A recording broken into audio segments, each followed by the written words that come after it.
July August বিপ্লবের চেতনা সংরক্ষণে যুব সমাজের উদ্যোগে সন্ত্রাস ও মাদক বিরোধী আলোচনা সভা এবং র্যালি অনুষ্ঠিত হয়েছে।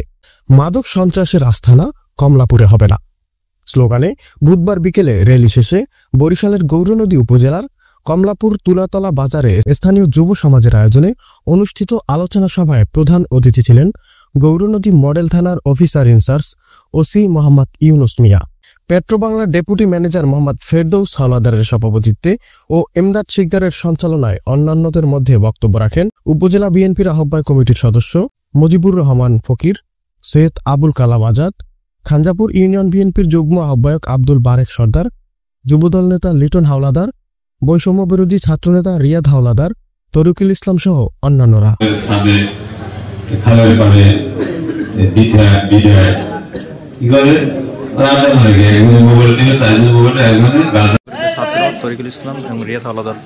সম্মানিত অতিথিবৃন্দ, আপনারা যারা এদিক সেদিক ঘোরাফেরা করতেছেন,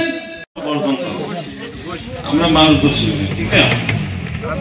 আপনার ধারায় আমি কাজ করতেছি, আমি একা একটা গ্রামে 2000 লোক থাকে, সর্বোচ্চ 10 থেকে 12 জন লোক বা 15 জন লোক অপরাধ থাকবে মাদক ব্যবসায়ী এবং চুরি যারা করে।